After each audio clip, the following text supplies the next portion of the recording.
Good morning, Taylor. Good morning. How are you this fine, beautiful South Dakota morning? I'm good. How are you? Good. It's supposed to snow at like 2 o'clock, so I'm excited for that. You're excited for snow. I am. It's time to sled, man. We haven't had any sledding time this year, so we're ready for it. I am the opposite of excited for snow. I know. I know. That gets hard. Oh gosh. Well, And let's welcome everybody, huh? yeah, Welcome everybody to our 10 at 10. We've got the amazing Taylor here, and she's going to give us her brain on good old paid search. And for introductions, I'm Carrie. I'm the account manager here at Key Media Solutions. and I'm Taylor, digital strategist here at Key Media Solutions. And today we're just going to walk through paid search from keyword research to ad copy to landing pages, and just kind of some best practices. Because as we all know, the landscape is ever changing, and we've kind of talked about it a lot, but it's going Mm-hmm. to continue to change over time too. So we just kind of want to give you guys some things to look out for, and some best practices to take away today. So Yep. And I'm lucky to be able to ask the brain behind our paid search program, Mrs. Taylor. We'll just kind of get started. I think we're ready to go. yep. So, all right. So usually we talk a lot about cost per click, conversion rates, return on investment, but what is actually driving those numbers? So like if a campaign is underperforming, where do you usually look first? So most of the time, it's not just bidding or budget, it's misalignment. Performance usually comes down to three connected pieces. One, the keywords we target. Two, the ads we write. And three, the landing page experience. If those three things aren't aligned, then performance suffers. Yes, for sure. And then let's just kind of start at the beginning. So in your eyes, Taylor, what makes a keyword valuable? So the biggest factor is intent. Not all searches are equal. Generally, we see three types of intent. So informational, and an example of that, it would be like, what is payroll software?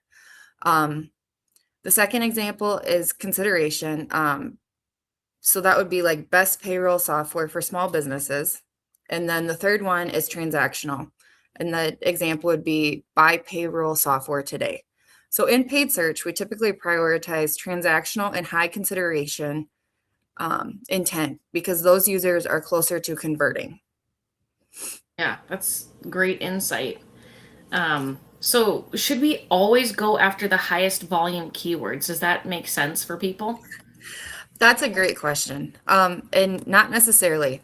High volume often means broader traffic and lower intent. We'd rather capture fewer high intent searches than thousands of unqualified clicks that don't convert.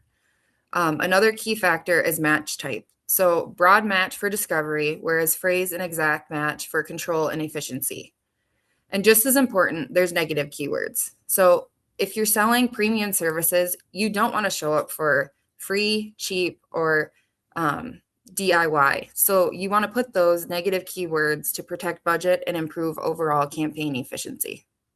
Yes, completely agree on that one. That's a fun, that could be another fun topic to go over too. Oh, Um, negative keywords. yeah, Oh, like yeah. I don't think people think about that one a lot, honestly.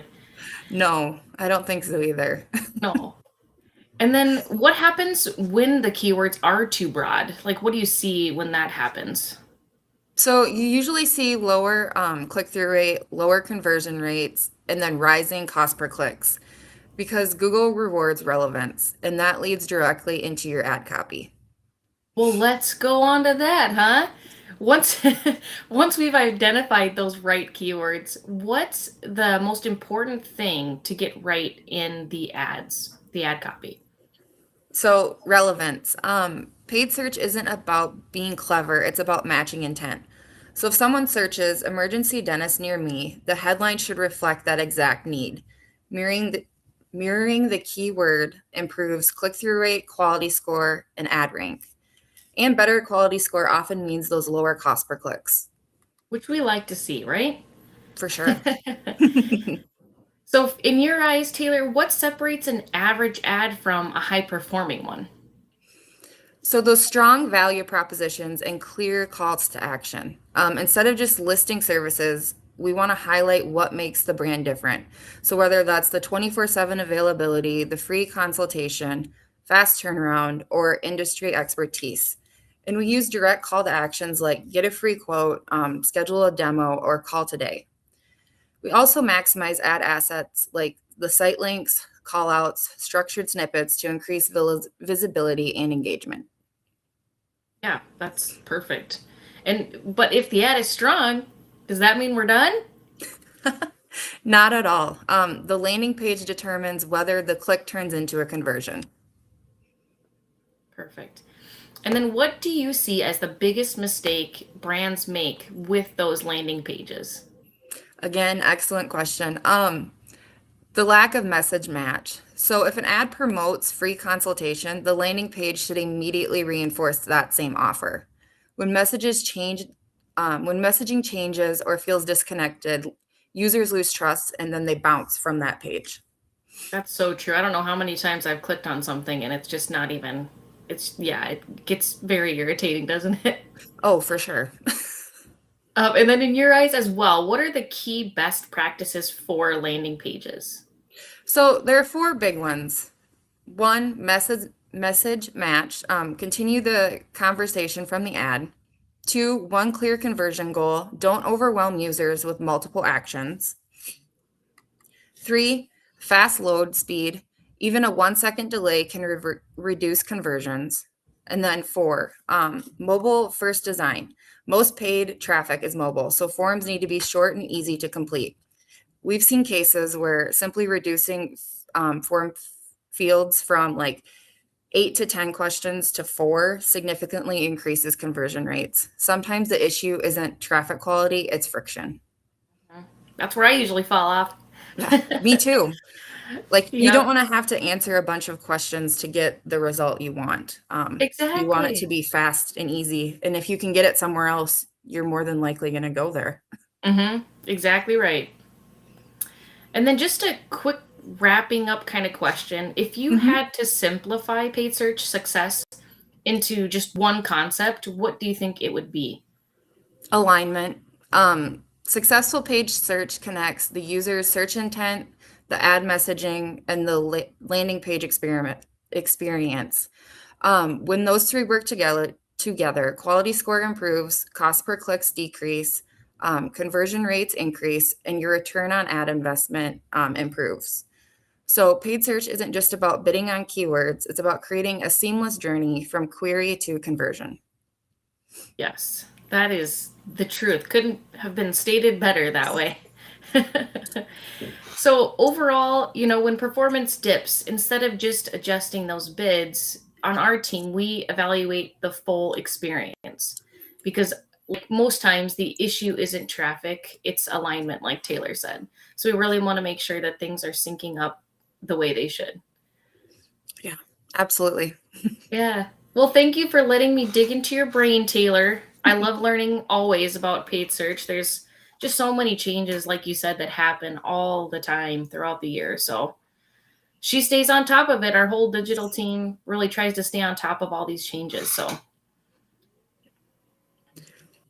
Well, if you guys have any questions for us, we are always more than willing to answer those.